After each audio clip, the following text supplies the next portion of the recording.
5 years. Okay, so we're back. We've got eyes now. We've got eyes. Hi. All right, good morning and welcome to Upskilling 5 million African freelancers in 5 years. I hope you're doing great.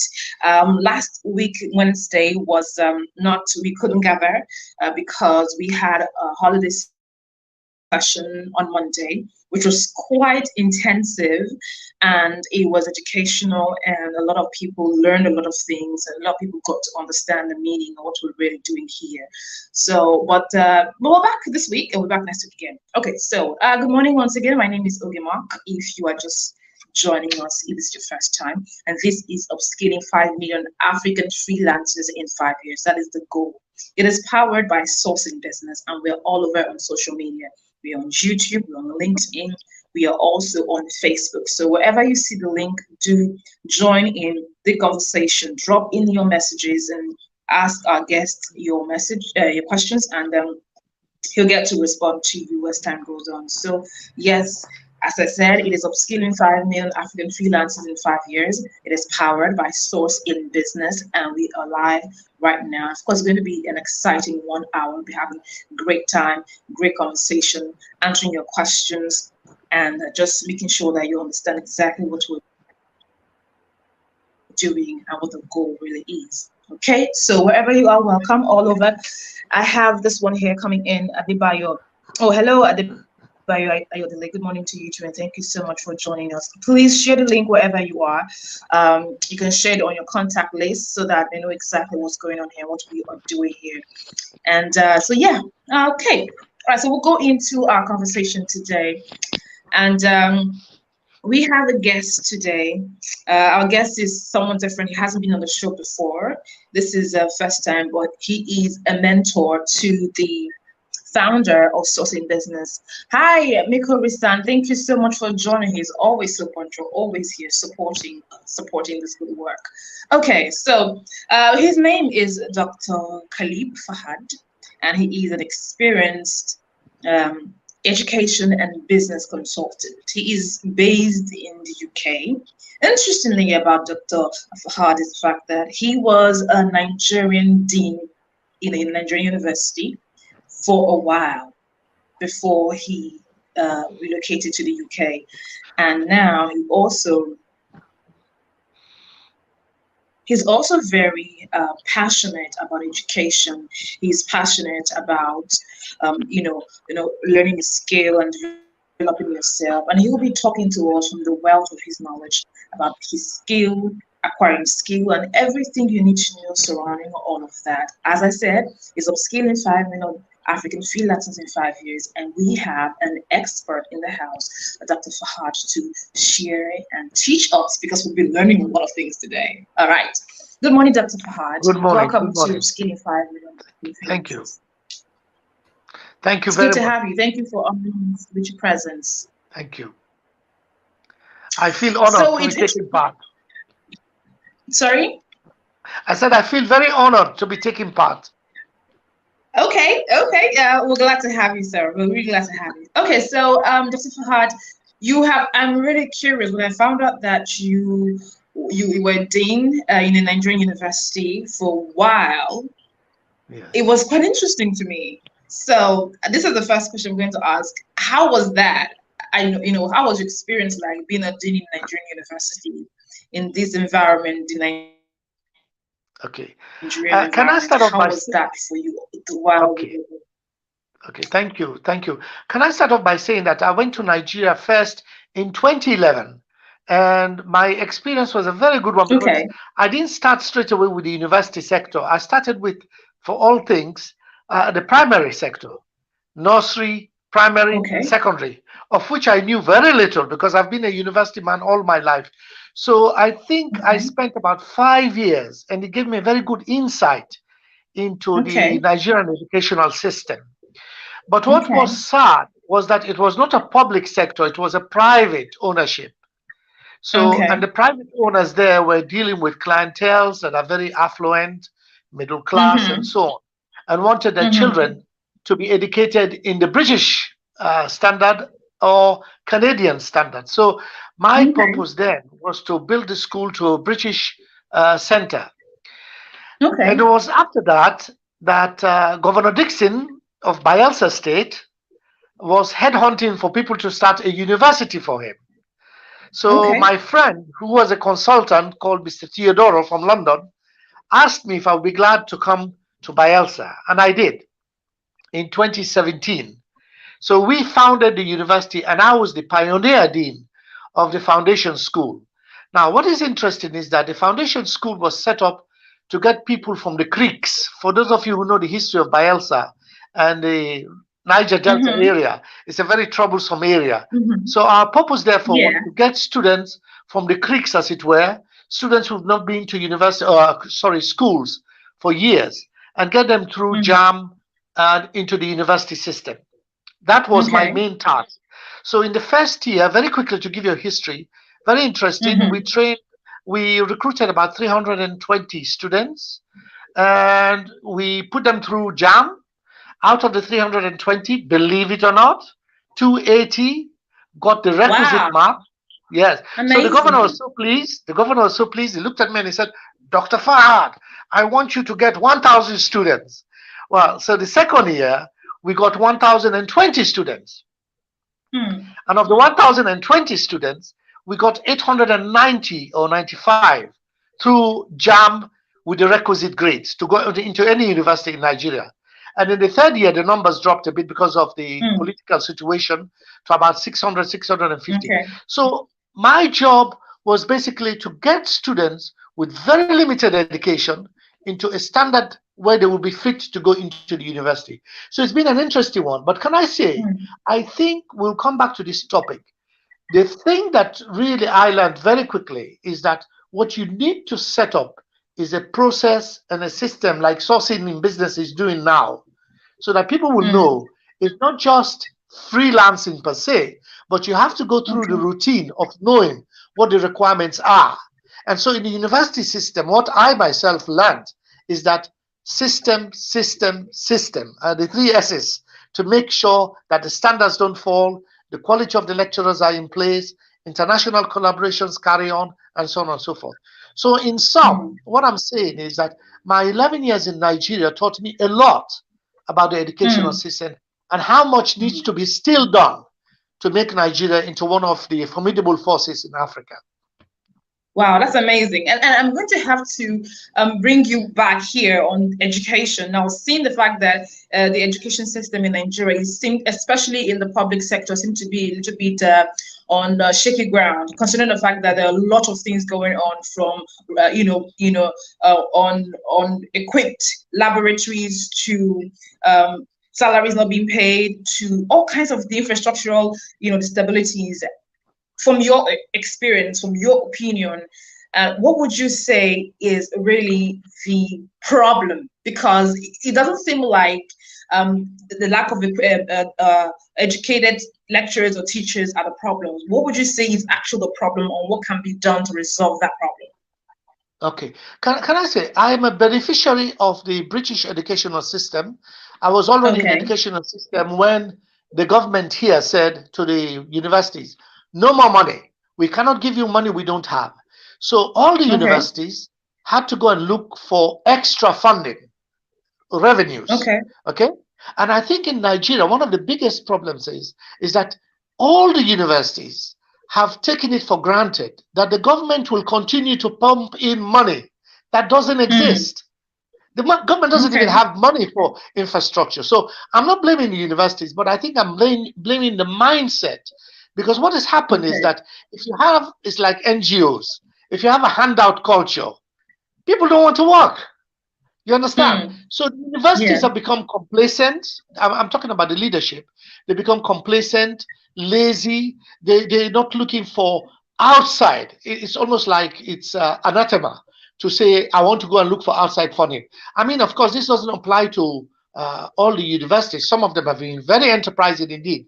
And so, you see, they've allowed, I'm talking about the public sector universities, they've allowed some of the private sector universities to come in and capitalize on that gap. But the private educational sector, don't forget, they're not in it for charity. They're in it to make money. So they know that they have to charge money. to be able to get students and to be able to get the resources. So what I'm saying is the state universities and federal government universities lost out because they were not thinking outside the box. And this is why I think we'll come back to it again. We as Africans, we need to think outside the box of how to create the revenue fall. You understand? Because government, the more universities they have, yes, the less funding they will have. You understand? Okay. So universities need to look at external sources of revenue. I would say the problem, therefore, is leadership plus external funding. External funding is the key. Okay.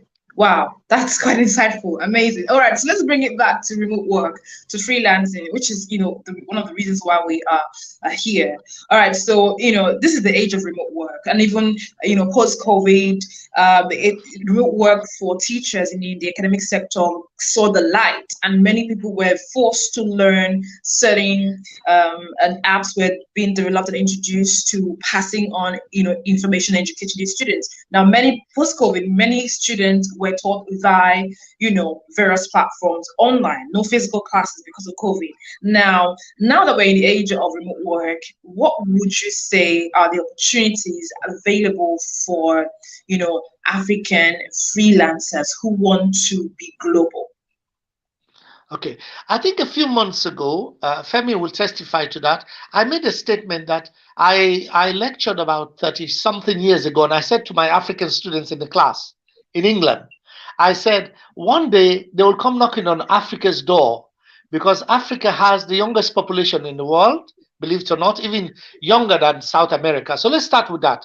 A younger population, highly educated, no matter what the deficiencies of the educational systems are, highly educated, both in French and in English, Francophone countries and Anglophone countries in Africa. And so therefore, there's a large population of educated people that the West will have to tap to. By the way, I said will have to tap to because the population of Europe is in decline, first of all. And the population of Europe and America, not so much in America, but in Europe, also is aging. People like me, we're getting older. So we need a younger population. And where is that population going to come from? It's not going to come from countries that are similar to them. It's going to come from Africa. But because of the COVID, something happened. I don't know. I said that again, maybe by accident. I said COVID may be a blessing in disguise because it has speeded up this process whereby now, even here in Europe, people are now saying, I don't want to go back to the office. I want to work remotely if possible. So this means you can be in Timbuktu, you can be in Douala, you can be in Lagos. It doesn't matter. As long as the tasks are fulfilled, then that is the key for whatever products we're talking about and services. So in terms of the opportunities, I think they're great opportunities, but there must be some caveats. The caveats are, it's like that philosopher who said, we must learn, relearn, and unlearn, and then relearn again. I think I'll put it as 4 process. Africans, we need to realize that education is only the first step. The second step is reskilling, like you're doing in freelancing. You have to go through organizations like SourceIn in business to learn the rudiments, to know what is required, and to reach those aspects whereby you can then become a major player in the market. So I would say, yes, the opportunities are great all over Africa, from North Africa, the Arab nations, from the middle belts of East Africa onwards to West Africa. And again, the sources are there, the potential is there, but we have to tap into those opportunities. Amazing. Dr. Fahad has been talking to us, and if you're just joining, this is Upskilling 5 million African freelancers in 5 years, and we've been speaking with Dr. Fahad. Okay, Henry, I see you. Okay, yeah, of course. Henry says freelancing is not location restricted, and Abdul Ganius Tunde says the future is perhaps so bright in Africa, but we still can't tell how the great reformation is going to happen. Guess it's obvious now that we are really trying from on sides as technologists. Dr. Fahad, you want to respond to that comment? Yes, yes, I think he's absolutely spot on. Can I tell you, there's going to be great challenges. First of all, I was in Lagos and I know the erratic lighting situation. You could be doing a transmission and then the light goes off, and if you don't Goes have up. alternative. But I think that should not Mhm. restrict us because we should be looking for alternatives. We Okay. ourselves, I quoted what Kennedy once said: don't think of what America can do for you, but think of what you can do for America. And as Africans, Mm. I think we need to begin to shape our mindset to think outside the box. I mean, before we depended on the Googles, the software from Microsoft, and so on. But now Mm. African indigenes are coming up with their own technology, and we need to Mhm. localize our own technologies, but to make the technologies, you understand, conversant to our lighting situation, our lighting and Mm. environmental conditions. I would say yes, Africa has great potential, but there are challenges, big challenges Mm. indeed. We're going to talk about the challenges later on, but I want to take you back to when you said one of the things that Africans need to learn, they need to take education very seriously. They need to relearn, unlearn, and relearn many things. Now, from your perspective, from your opinion, from your experience, you stayed in Nigeria, and of course, being based in the UK. What are some of the key things that Africans, especially African freelancers who intend to, take advantage of remote work, what are the things, the major things they need to unlearn, especially? I think, can I tell you, I think also there's a perception, I think we inherited it from the British, whereby we Okay. think a degree is the be all and end all. It is not. The first mindset change needs to be a degree is only the first platform. What do I need to do next to enter the market? I think that's the thing. I think also we have to get our mindset around the idea that government jobs are no longer there. So we have to create jobs for ourselves.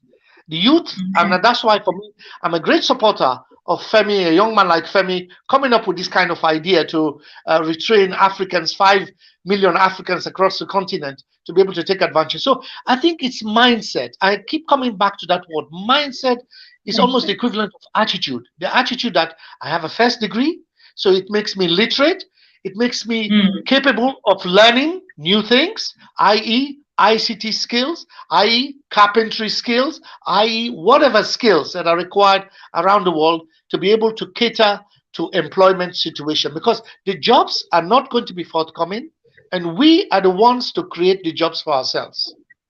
Mm. Wow, amazing, amazing. All right, so let's go back to the challenges you mentioned earlier. What are the challenges from your perspective?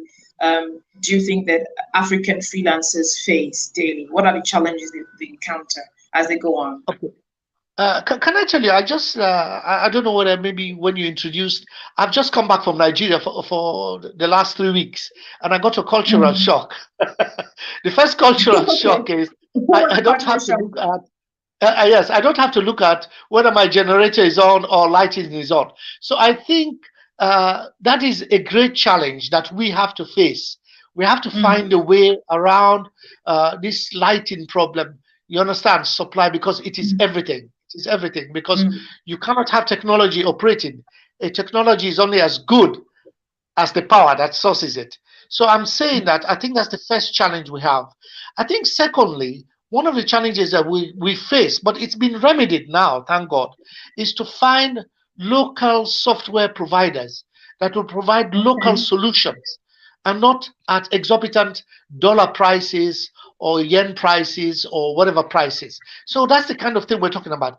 And in Nigeria, I think the government is beginning to wake up to the call that Mm. you cannot prosper by just being an extractive country. You have to be a Mm. productive country. We have to also Mm. go into areas where it can be added on value into our society. So I think freelancers have a lot. By the way, we are only tapping a minuscule of the freelancing that exists. Freelancing can exist across the board, even at government level. The Nigerian Mm. federal government will need a lot of freelancers to give them, solutions to agricultural problems, production problems, technological problems, and so on. So yes, I think those areas we need to face in the next 5 to 10 years to be able to get to the peak of African opportunities. Wow, we have a lot of work to do. That's a lot of Yes, work to do. yes, yes. Okay, and this one, Hannah says, "Good morning from Accra." Okay, you're Good morning. welcome, Anna from Accra. Thank you so much for joining. Chioma from Opatako, thank you so much, Chioma. Miko-san, thank you for always staying tuned. Taiwo, good morning to you too, and thank you for joining. All right, so don't forget you can drop in your questions, whatever questions you might have. We will be asking Dr. Fahad as we progress. All right, Doctor. So, from your experience, and how would you describe an excellent freelancer? What are the qualities of an excellent freelancer? Okay. Can I tell you? I think I said this before because I had to go through it myself when I first came from my original country of Okay. Lebanon. I had to learn certain skills. The skills that are required for freelancing, in my view, and not in any particular order, are as follows: discipline. Discipline. Okay. Number one, you must be disciplined. What I mean discipline is you must yourself control your activities within a time frame. That's the first thing. The ability to meet deadlines is number two. No excuses. Mhm. No, I could not catch a bus at 8 o'clock, so I'm here at 10 o'clock.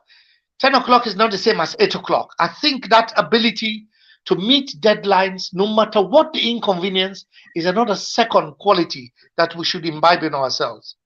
The third Okay. quality I would say we should imbibe in our culture is the ability to accept criticism, no matter how good you Okay. are. By the way, I'm also a writer, and sometimes I write, and people criticize me. As an academic before, I got used to the idea that criticism, in fact, is a welcome. Because if you're criticizing me, it means you must have Mm. read something and liked something about me. We must be able to Mm. adapt a culture of criticism. You understand? Mhm. Flexibility is another quality that we need. Flexible means if somebody says to you, "Oh, I want a piece of work on Friday," and then they come back to you within a Mm. couple of hours and say, "No, that's changed. I want it on Thursday."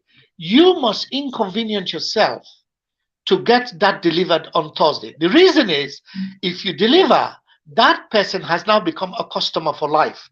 So, again, the Okay. ability to be flexible is a key. Can I tell you also, I think in Nigeria and in the rest of Africa as well, English is not our language. By all means, I mean, I wish to God Mhm. an Englishman can speak Yoruba. I found a few, by the way, or an Englishman can speak Igbo. But what I'm saying, we Mm. all speak English. And so there's a new trend called, African English, which is acceptable. But I think the other Mhm. thing is the ability to be able to read. If you don't read newspapers, if you don't read, you will not improve your knowledge. Knowledge comes through reading.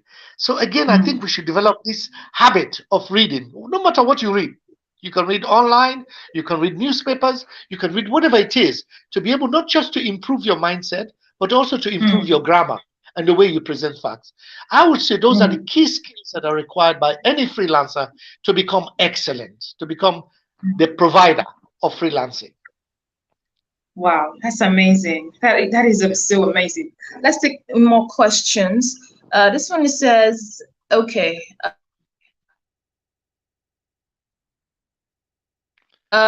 Chrysola Chooks, thank you so much for joining us for that. Egu, all right. Of course, Amara Chuku. All right, so if you have any questions, just go ahead and drop your questions, and then we'll ask Dr. Fahad the questions that you have.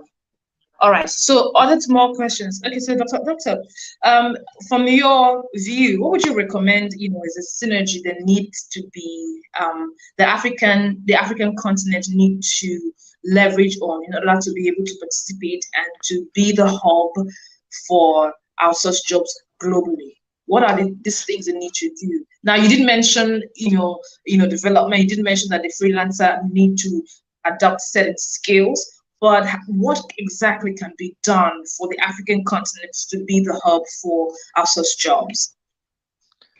This is a very interesting question. Uh, I would say at two levels. The one level is beginning to happen, which is blocks, as they call them. ECOWAS. For those of you who don't know, ECOWAS is a very important block. What it means is, so Mm. Femi, you can go to Sierra Leone. You don't need a visa to go to Sierra Leone. You can go to Okay. Gambia and you don't need a visa. And the rules of ECOWAS means that there's free movement of people, between countries. That's the first thing. And so it started. Also, the East Africans have their own bloc. SADC, as they call it, the South Africans also have their own bloc. But what now we need to do, and the African Union, AU, which used to be called OAU, is now AU, the African Union needs to do, is to integrate all those blocks to make them work in harmony instead of differences. For example, if you want to go to South Africa, you still need a visa to go to South Africa. It may be visa on arrival, but that's not good enough. If you're going to have a free movement, because intellectual property and intellectual movement needs to be free. Otherwise, it cannot capitalize on the opportunities. So I would say that's at the first level. But can I say, I took some notes for myself. I think what we need to do as well, and Femi started doing it, is we must reach to our Francophone. I'm speaking now as an Anglophone person. We must really reach out to our Francophone brothers and sisters to find a lingua franca between us that will get us to understand each other. Because that way, don't forget, France is also a big country. There's a lot of freelancing. And it could be, for example, that we have double freelancing. That is, the French-speaking freelancer hands over the work to a creative English freelancer. He puts it in his own English creative writer, and the other guy now interprets it into French. So, I mean, I'm not saying it is necessary for you to learn French, but I think that's another step where we need to integrate a lot of our own cultural differences, which never existed before colonialism, to make sure that we capitalize on the kind of opportunities that are existing now. Wow, interesting. Now, you mentioned this, but somehow, when you would look at the interaction between Africans, between countries, you realize that there seems to be for lack of a better word, it's not competition. It's not. There seems to be there's no connection. There's no collaboration. It's not enough. Now, you mentioned there has to be unified. There has to be sort of a unified front they need to have.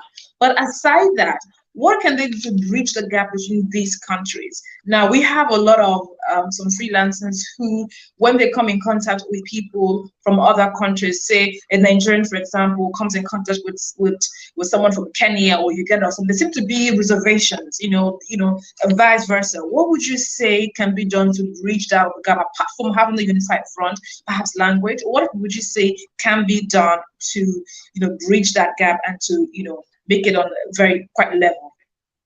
Yes.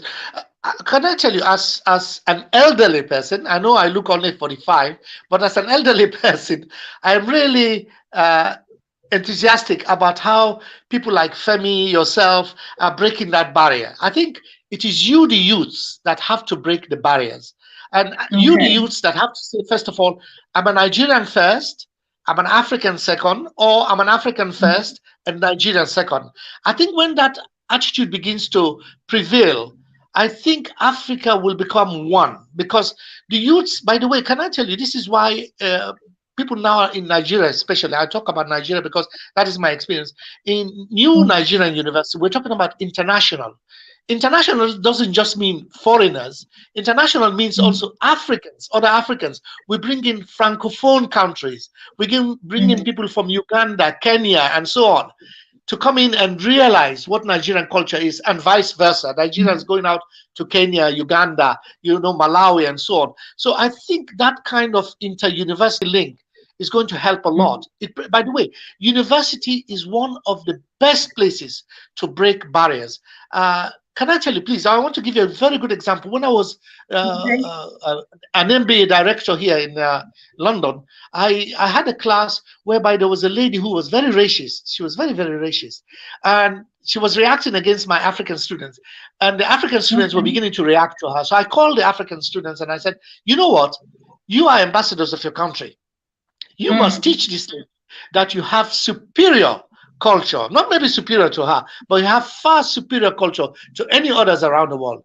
And so what we did is I pushed the lecturers, because I was a director, to integrate her into groups where there were African students. And can I tell you, honestly, I cried at the end of the year when I found this lady. We organized a party, and I found this Iranian lady, by the way, she was from Iran, very arrogant lady. She was there with her Nigerian sisters, dancing. She was even giving an ashobi. She was dancing, and I said, God of Abraham, This is true. Education is one of the best ways to break. We can, you the youths are being educated to the highest level. You must break the barrier. There's no difference between you and Cameroon, you and Togo. They are your African brothers and sisters. Despite the fact that you don't speak French, there is a medium whereby you can integrate the two. You understanding a bit of French, they understanding a bit of English, but most people understand English, and then you can then begin to break the barriers that the colonialists set up. So I'm saying the youths, you need to take the power into your own hands, not just depend on what governments can do. Of course, I talked about economic blocks and so on, but the youths themselves, people like Femi now, he's aiming not just at Nigeria, he keeps wanting to talk about Rwanda, Kenya, Uganda. We need to reach more people like that. And I'm glad to see that on the platform here, there are people coming in from Ghana and so on. We need Sierra Leone. Sierra Leone has a long history with Lagos, you understand, and the educational system in Nigeria. We need to bring smaller countries like Gambia to make sure that all Africans benefit. Because when Africans benefit, the continent itself benefits. I really love the fact that you said you had that analogy, the example, what you did. So I really do commend you for that and promoting unity. It's really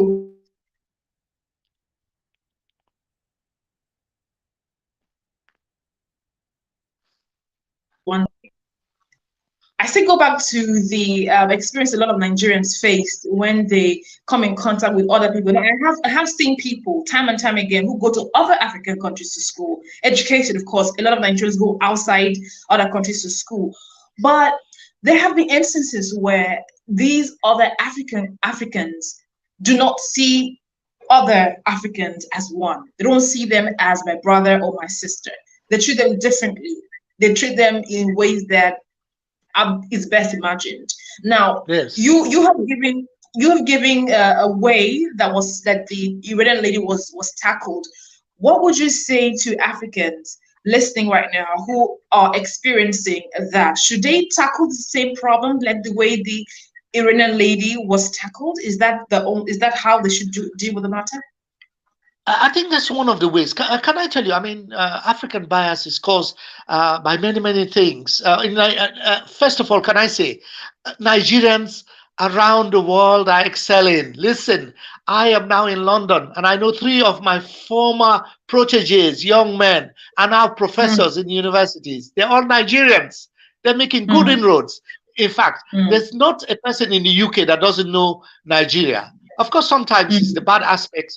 Everybody, I was surprised how people here know something called 419. And I asked an English lady the other day, you know what is 419? She said, yes, it's a scam. But what I'm saying is, those are in the minority. Africans need to get out of the mentality of the colonialists. It's the colonialists that brought on this kind of colonial thing. Oh, Nigerians are not good. And can I say, I have to be careful because this is a international platform. But I think also one of the things because I'm a movie watcher, I love Nollywood.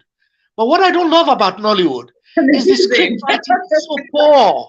It's so poor. They don't give a good image. It's always about juju, flying saucer, whatever it is. So this, by the way, you will be surprised. A friend of mine from Sierra Leone told me they don't watch except Nigerian movies all day. So when you see Igbo films and you see flying saucer, juju, uncle killing daughter, uncle killing wife, and whatever, you tend to form a perception that this is the reality. Don't forget, we all form our opinions from what we see around us. So I think also Nollywood needs to level up a little bit and really needs to upgrade its script writing to make sure they show good aspects of Nigeria. There was one film I watched, by the way, sorry, I have to divert here a little bit. I watched a movie, I've forgotten the title, from Nollywood, a very good movie, whereby this guy went to Sierra Leone as a, what is it, ecomog. I think they were called ecomog, which was to keep the peace between the fighting. And then when he was coming back, he brought these 2 orphans, a boy and a girl from Sierra Leone. I was really touched. I was really touched because he had a fight with his mother, who was really biased. Oh, you brought for us refugees. And he said to the mother, these are our brothers and sisters, Mom. I am not going to listen to you. You will not influence me. And in fact, he even left the house to go and rent another house to make sure that this couple, this brother and sister, had a comfortable life in Nigeria. So I'm not saying all script should be in that genre, but it has to be positive image.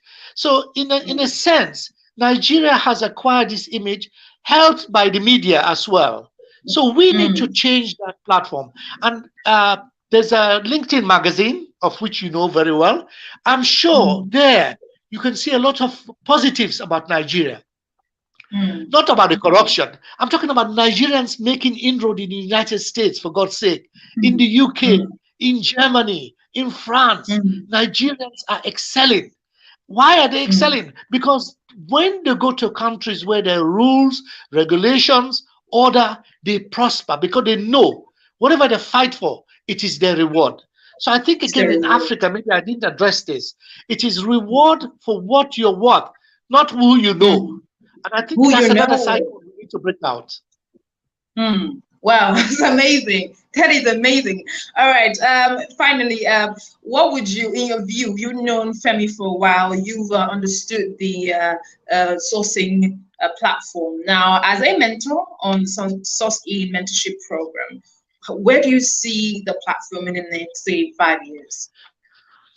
Can I tell you, I fell in love with the idea from the first day when I saw it. I said, wow, there are young men like Femi. It gives me hope. Not all is lost in Nigeria and Africa.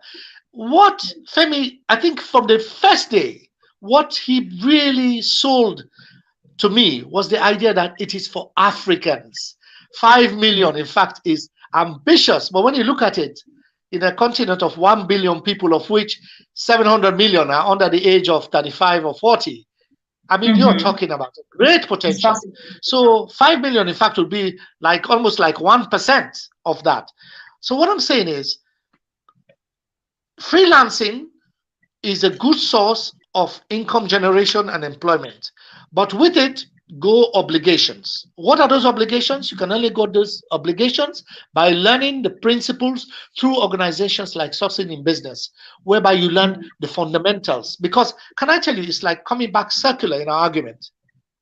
There was a lady there asking, how do you overcome the problems of, they want experience for freelancing?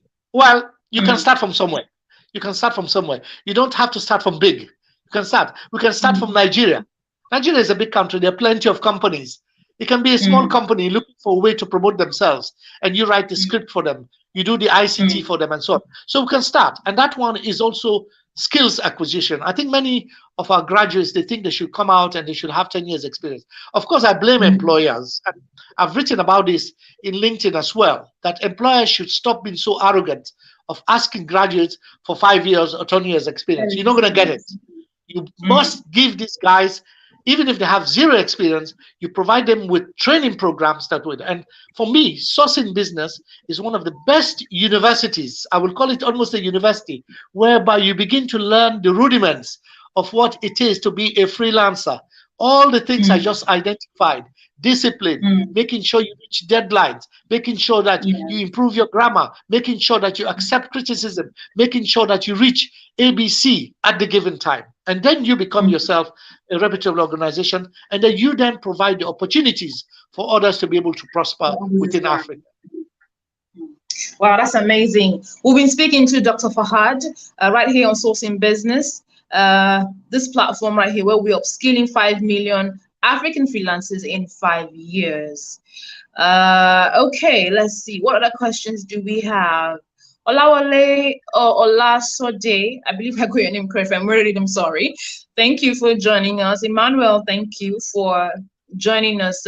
Dr. Jacqueline from London, thank you so much for joining. Kechuku, good morning to you too.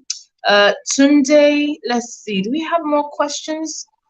Do we have more questions? Okay. In the absence of none, Dr. Fahad, quickly tell us, for people who are still, dilly-dallying and still trying to decide and make up their mind on whether or not to, because a lot of people, I mean, I was having a conversation with someone and, talking about freelancing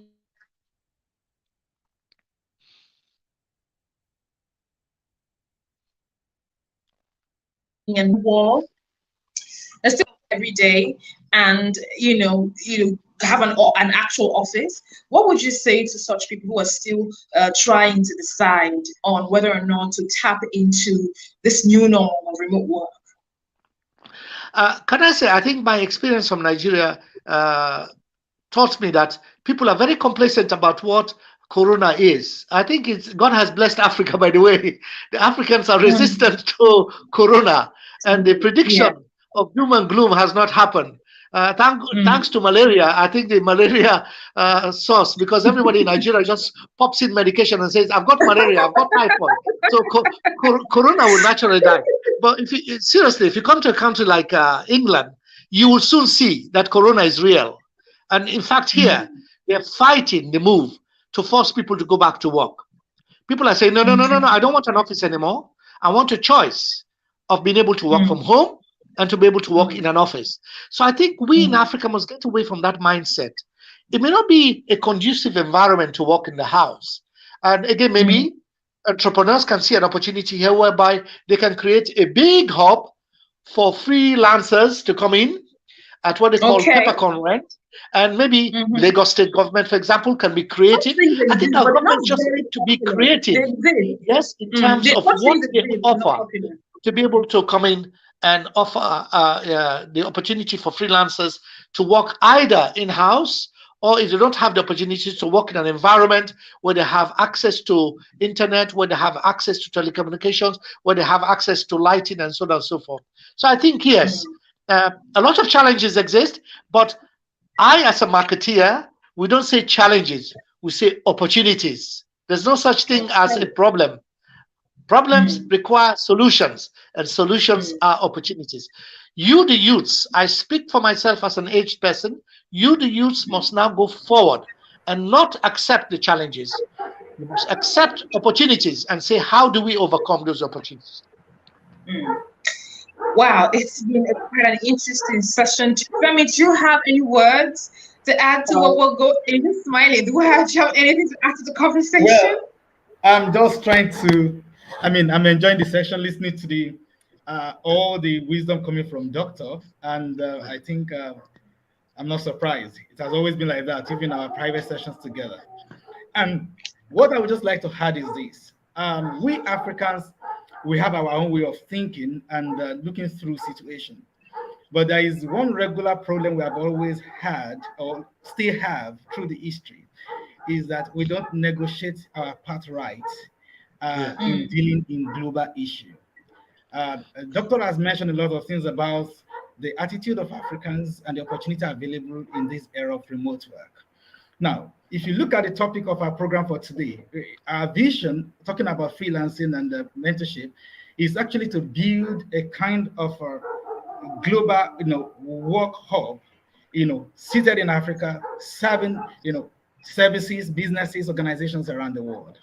And this is what economies around the world build around. When you look at America today, listen to the news or government or politicians, they talk about jobs. They don't talk about gas, they don't talk about petroleum, they don't talk about gold, the things we talk about in terms of natural resources. They actually rather talk about human resources. If you want to know if American economy is doing well in a particular month, you need to listen to the news to know how many people were employed or how many people lost jobs. That is how economy is calculated. And only in Africa that you don't calculate economy based on jobs. Actually, economy is calculated, the prosperity of a nation is measured by the creation and availability of jobs. So what I'm saying in essence is that look at countries like India, like Indonesia, and many Southeast Asian countries. These countries used to be like Nigeria. And what was the issue? The issue is that the country could not provide enough jobs for the population. And what did they do? They leverage outsourcing. They build their capacity in order to be able to access excess jobs from other countries and other parts of the world to their own country. Which has to do that they were not looking at bringing out oil from their ground to sell in crude oil, bringing out gold to sell. They were not thinking about looking for something else to prosper. Rather, they were looking at building their own people in order to attract wealth to their country. And that's the country. India is the second largest population in the world after China. We talk about India, you talk about Indonesia, you talk about the rest of them in Southeast Asia. But these people have been able to prosper through outsourcing. And that's why we are fighting, we are trying to front this agenda for Africa, because this is one of the major ways. And technology is actually helping us. Because right now, in those days, I remember when we were very young, I was a kid, and we had to speak to my brother then in Europe, and we had to go to the next house to go and use the telephone, okay, before we had our home. It was a landline, okay? So that was like over 20 years ago, right? But today, even a young kid of 10 years has phone, and the phone has internet on it, that child could actually talk to anybody in the world.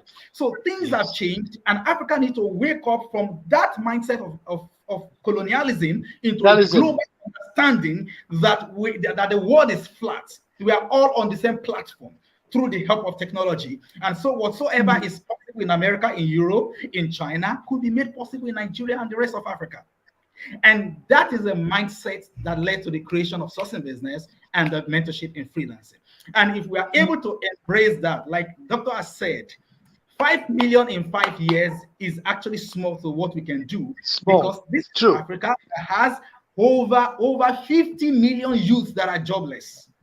And when I say jobless, I don't mean that they are not educated. They are educated, but they don't have jobs, because there are no mediums, there are no channels for them to be able to access excess jobs outside of Africa. And so, Doctor, thank you so much for your time. Thank you. We have some other comments as well. Henry Precious says, a lesson I learned: always have an alternative. 2, you need to think outside the box. Okay, Henry, it's good that you have noted that. And this person here, Chioma, says, we need to start with secondary schools and teach them skills to empower them, because truthfully, a degree doesn't guarantee good jobs or financial sufficiency. That's what, Doctor, you might want to comment on that. That's what Chioma is saying. We need to start from secondary schools. Yes, I agree. I entirely agree. I mean, it pained me, like I said, when I was in a private educational system in Lagos, to see how much benefit our kids were getting from international perspective. You understand? These kids, I'm not talking about the spoiled kids that we read about, but the kids that really wanted to understand. But can I tell you something I did? And it didn't go down well with the owner of the school. When I said, oh, to hell with it, all he can do is sack me, is that I integrated cultural values, because I said, listen, the Jews have survived for thousands of years by knowing their culture. You can know everything else about the world, but if you don't know that you're Yoruba or Igbo or Hausa man, you're lost. You'll always be a slave of the English or the French or whatever it is. So I think we need to imbibe cultural values into our educational system as well. You need to be a proud African, for God's sake. You've got a lot of values. Femi, as I sit here in this cold London, I'm missing Nigeria. I'm missing the cultural things. I'm missing, by the way, your amala and your vegetable soup, your egusi soup. So you have a lot of value. Listen, I am a promoter. And in fact, I wanted to end on that note by saying, I will always, Femi, be on this side here, promoting Nigeria. I'm a proud Nigerian, not because I'm married to a Nigerian, by the way. Come as a shock to you. I'm a proud Nigerian, and I'm going to apply for Nigerian passport before I retire.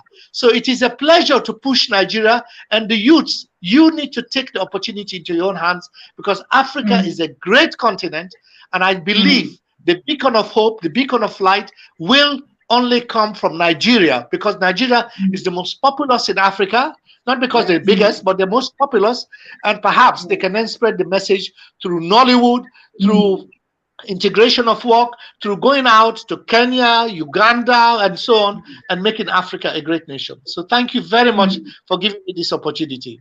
Thank you so much, Dr. Fahad, for joining us. We really do appreciate your presence and your wealth of wisdom. It's been wonderful having you here today. Thank you so much. Thank you. Okay, yes. Thank you. So from a cold London, bye-bye. All right, bye. Bye-bye, Doc. Thank you. Bye, Doc. Thank you, sir. God bless you.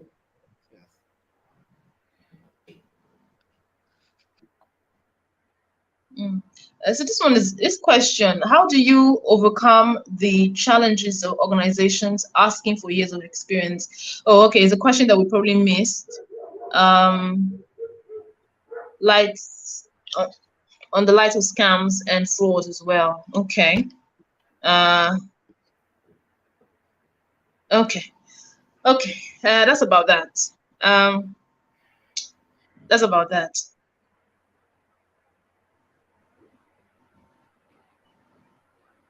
Thank you so much, Oge. Okay. Has he ended? Have you ended the live? No, I'm about to end it now. Okay.